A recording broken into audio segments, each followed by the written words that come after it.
नगर हैं। अब पहली तो हम बात करें कि सर ये नगरों की स्थिति कहां पर है। यदि हम बात करें तो यहां पर एक नगर है जिसका नाम है दिल्ली। ये तो एक शहर है, दिल्ली मेट्रो सिटी है।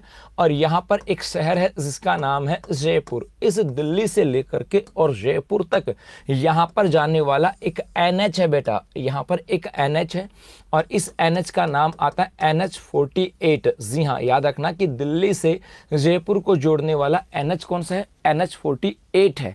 और इस NH-48 की बात करें, इसके ऊपर, इस NH-48 के ऊपर अपना एक स्थान स्थित है जिसका नाम है कोटपूतली। जी हाँ, एक स्थान तो है कोटपूतली और यहीं पर एक स्थान है आपका बहरोड। जी हाँ, बहरोड की बात करें और इनके आसपास के इलाके को मिलाकर के एक पूरा जिला बना दिया गया और इसको क्या कह दिया गया, कोटपूतली बहरोड। यहां से तो दिल्ली से लेकर के जयपुर के मध्यवर्ती भाग की बात करें, क्योंकि आप में से यदि कोई उस एरिया का होगा, यदि कोई एरिया का होगा तो बहरोड की बात करें, यहां पर एक होटल है गवर्नमेंट के द्वारा संचालित, जिसको बोलते हैं होटल मिडवे की बात करें, मिडवे। और ये होटल मिडवे का मतलब है कि ये जो होटल मिडवे है ये जयपुर और दिल्ली के दोनों के बीचों बीच के अंदर है, अर्थात दिल्ली और जयपुर के दोनों के बीचों बीच का जो एरिया आता है, इस पूरे एरिया की 7 ब्लॉक और 8 तहसीलों को मिला करके अपना नया प्रशासनिक दृष्टि से एक जिला बना दिया गया और उसी को हम लोग क्या बोलते हैं, कोटपूतली बहरोड कहा जाता है।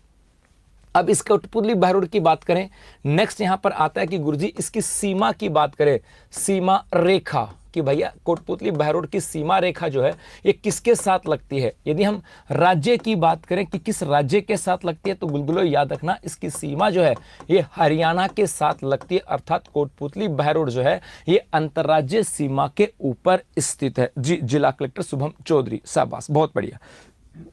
जी, राज्य तो कौन सा आ जाएगा यहां पर, हरियाणा के साथ। और यदि हम बात करें जिले कि भैया राजस्थान के जिले, यहां से आ जाए कि कौन कौन से राजस्थान के जिलों की बात करें, राजस्थान के जिले कि राजस्थान के कौन कौन से जिले हैं जिनके साथ इनकी सीमा लगती है, तो राजस्थान के 4 जिले हैं जिसके साथ कोटपूतली बहरोड की सीमा लगती है साहब। 4 जिलों की बात करें, है ना संजय शर्मा, अच्छा मिडवे में घुमा दिया, मिडवे वहीं तो है कोटपूतली बहरोड से, अपन बहरोड चल पड़े जयपुर की तरफ चलते हैं ना, थोड़ा सा आगे पुल, जैसे पुल के नीचे ही है भाई। जी, 4 जिले यहां पर आ जाते हैं। एक जिला आता है नीम का थाना, नीम का थाना, ये मेरा डिस्ट्रिक्ट है साहब, अपना डिस्ट्रिक्ट वर्तमान में क्या बन गया, नीम का थाना। तो हमारी सीमा भी लगती है कोटपूतली बहरोड के साथ। एक सीमा लगती है अलवर की, एक किसकी लगती है, अलवर की सीमा भी लगती है।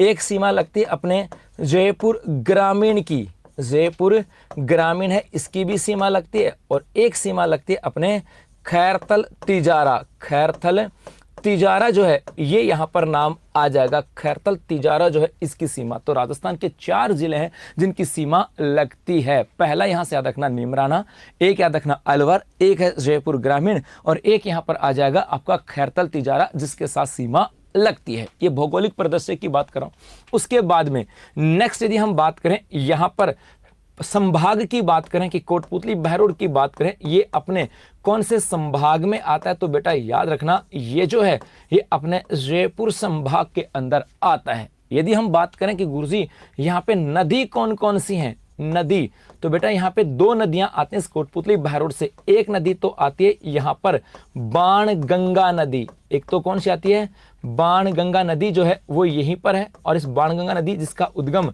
बैराठ की पहाड़ियों से होता है, बैराठ की जो पहाड़ियां हैं वो ये बाणगंगा नदी यहीं से बहती है। और इसी बाणगंगा नदी के किनारे पर यहाँ पर एक सभ्यता भी आती है जिसका नाम है जोधपुरा सभ्यता, सॉरी बैराठ सभ्यता, जिसकी चर्चा हम लोग आगे करेंगे बेटा।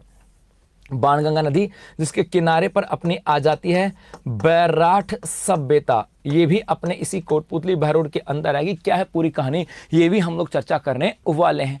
और एक नदी यहां पर आती है आपके साबी नदी, एक आती है साबी नदी। जी हाँ, मैं आपको यहाँ पे बाणगंगा नदी नहीं पढ़ा रहा हूँ, याद रखना यदि बाणगंगा नदी पढ़ाने लग गया तो भाई साहब एक दिन पूरा इसी में चला जाएगा। कैसे, बाणगंगा नदी के उपनामों की बात करें, इसे ताला नदी भी कहते हैं, इसे रुंडित नदी भी कहते हैं, इसे अर्जुन की गंगा के रूप में भी जाना जाता है। यही बाणगंगा नदी इसके किनारे पर जयपुर के अंदर जमुआ